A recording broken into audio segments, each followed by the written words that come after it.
తెలంగాణలో స్థానిక ఎన్నికలకు అతి తొందరలో నోటిఫికేషన్ వచ్చే అవకాశం అని చెప్పేసి అదే రకంగా కాంగ్రెస్ పార్టీలో రోజు రోజుకు పెరుగుతా ఉన్న అసంతృప్తి, వాళ్ళ లోపల వస్తూ ఉన్న గొడవలు ఇవన్నీ చూస్తూ ఇలా మల్లు రవి గారు మల్లు బట్టి విక్రమార్క గారి స్వయాన బ్రదరు ఆయన గారి ఇలా క్రమశిక్షణ కమిటీ భేటీ అయిందట. క్రమశిక్షణ కమిటీ భేటీ అయి తెలంగాణ రాష్ట్రంలో కాంగ్రెస్ పార్టీలో ఎవరైతే పార్టీ లైన్ దాటే ప్రయత్నం చేస్తారో, ఎవరైతే కాంగ్రెస్ పార్టీని డ్యామేజ్ చేసే ప్రయత్నం చేస్తారో వాళ్ళకి అలా నోటీసులు ఇచ్చిరట. సో నోటీస్ ఇచ్చి చాలా మంచిగా అనిపించింది. కానీ ఒకరికి ఒక నీతి, మరొకరికి ఇంకొక నీతి ఎందుకనేది ఇక్కడ మనం మాట్లాడాల్సిన అవసరం కనిపిస్తూ ఉంది. స్థానిక ఎన్నికల్లో కాంగ్రెస్ పార్టీ గెలవాలనే ఒక ప్రయత్నంలో భాగంగా ప్రజల్ని అన్ని విధాలా మోసం చేస్తూ ఉంది. కానీ బాధ ఏంటంటే వాళ్ళ కాంగ్రెస్ పార్టీలో ఉన్న నాయకులే కాంగ్రెస్ పార్టీని డ్యామేజ్ చేస్తున్నారట. అది ఎవరు ఏందనేది మరి ప్రజలందరికీ కూడా తెలుసు. అయితే పెద్ద ఎత్తున అంటే గెలిచి ఎమ్మెల్యేగా ఉన్న వ్యక్తి పార్టీ లైన్ దాటితేనేమో కాంగ్రెస్ పార్టీకి నష్టం జరుగుతున్నాడ. కానీ ఒక మాజీ ఎమ్మెల్యేగా ఉన్న వ్యక్తి మాత్రం పార్టీ లైన్ తప్పితేనేమో నష్టం అవుతా ఉందట. మీరు గత కొన్ని రోజులుగా చూస్తారు, తెలంగాణ రాష్ట్రంలో రాజగోపాల్ రెడ్డి గారు మంత్రి పదవి కోసం పెద్ద ఎత్తున కాంగ్రెస్ పార్టీ పైన విమర్శలు చేస్తాం.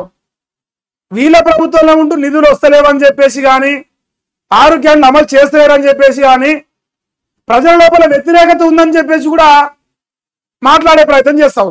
అయితే ఇక అన్నేమంటానంటే మల్లురావు గారు స్థానిక ఎన్నికలు దగ్గర పడ్డాయి, మరి సంయమనం పాటించాలని చెప్పేసి అంటాం.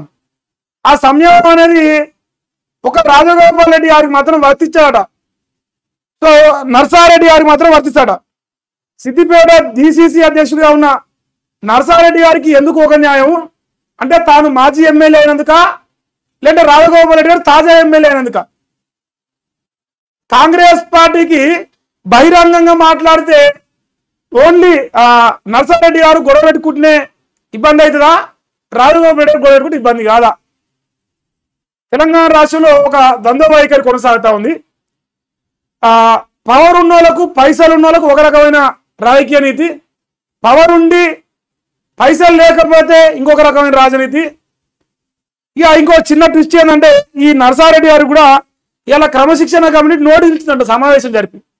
ఏ కారణం చేదంటే ఎస్సీ సెల్ జిల్లా అధ్యక్షుడు కొమ్ము విజయ్ కుమార్ అనే వ్యక్తితోని మరి నర్సారెడ్డి గారు గొడవ పడంట. నువ్వు ఎట్లా గొడవ పడతావు? రేషన్ కార్డు పంపిణీ కార్యక్రమంలో గజ్వేల్లో గొడవ అయిందట. ఆఫ్టర్ ఆల్ ఒక్క గొడవ పెట్టుకున్నందుకే నర్సారెడ్డి గారికి మీరు నోటీసులు ఇచ్చిరే.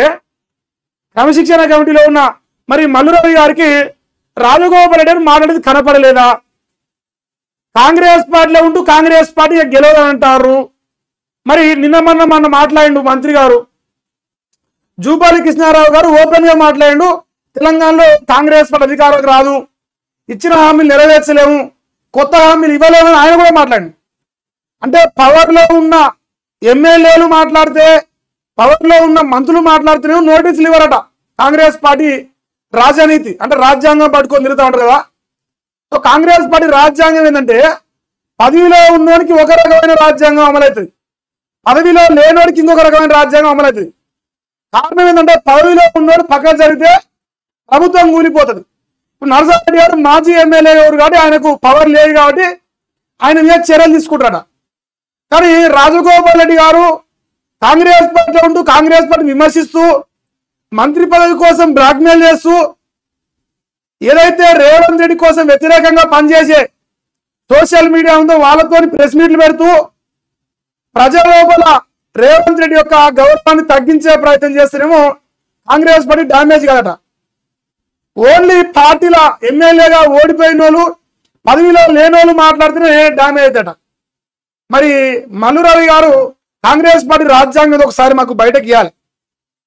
రాజగోపాల్ రెడ్డి మాట్లాడితే రాని నొప్పి, రాజగోపాల్ రెడ్డి గారు కాంగ్రెస్ పార్టీ పైన విమర్శలు చేస్తూ కాంగ్రెస్ పార్టీ ఫెయిల్ అయిపోయింది, రైతు బంద్ చేయలేదు, రుణమాఫీ చేయలేదు, పథకాలు అమలు చేయలేదు, మళ్ళీ అధికారంలోకి ఎట్లా వస్తాం అని ఆయన మాట్లాడితేనే నొప్పి కాలే.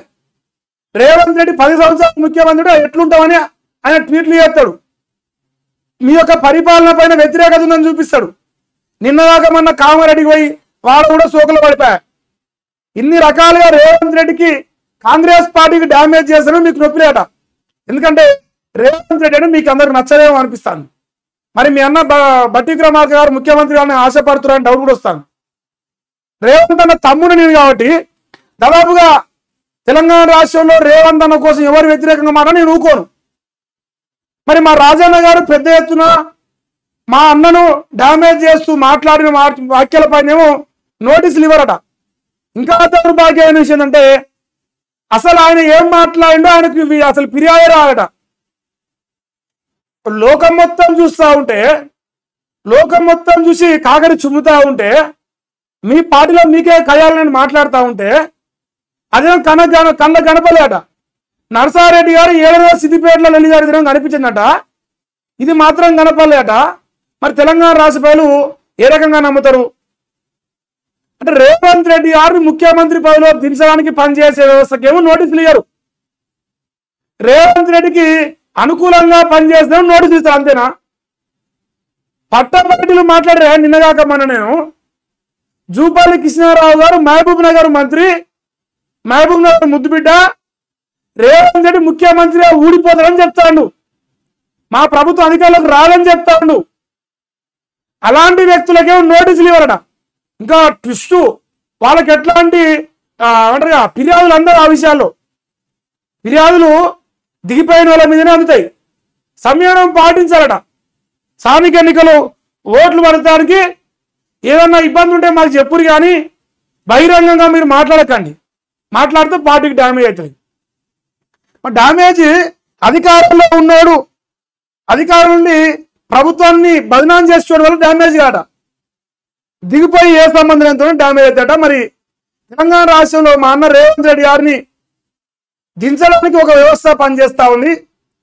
ఇంకోటి కూడా చెప్తా, మల్లు రవి గారు అది చేసి మానవ సామాజిక వర్గం అనుకుంటా, ఒక దళిత బిడ్డ కాబట్టి ఒక దొరపైన క్రమశిక్షణ నోటీసులు ఇచ్చేట ధైర్యం లేదేమో.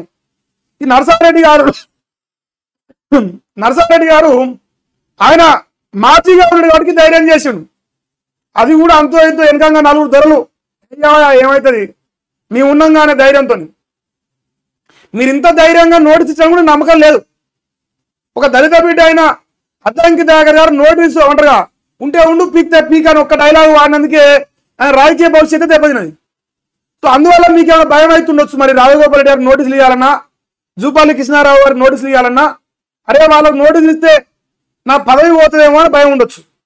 కానీ స్థానిక ఎన్నికల్లో కాంగ్రెస్ పార్టీ గెలుపు కోసం ఒక కలరింగ్ ఇస్తామని చూసినావా, అది పెద్దగా ప్రజలు నమ్మరు.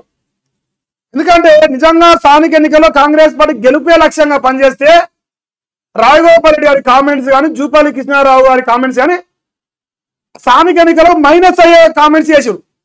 వాటిపైన మీకు ఎలాంటి సమాచారం లేదు, మాకు తెలియదు, ఫిర్యాదే రాలేదు అని చెప్పేసి పత్తితో మాట చెప్తే ప్రజలు పెద్దగా స్వాగతించాలని చెప్పేసి నేను అనుకుంటా ఉన్నా. మరి ప్రజలుగా మీరు ఎప్పుడా కాంగ్రెస్ పార్టీ ఇచ్చిన 6 గ్యారెంటీలు అమలు చేయకుండా ఏ రకంగా స్థానిక ఎన్నికల్లో ఓట్లు పడతాయి, ఈ నామమాత్రమైన నోటీసులు ఇచ్చు కాంగ్రెస్ పార్టీ యొక్క ద్వంద్వ వైఖరి బయటపడతాను.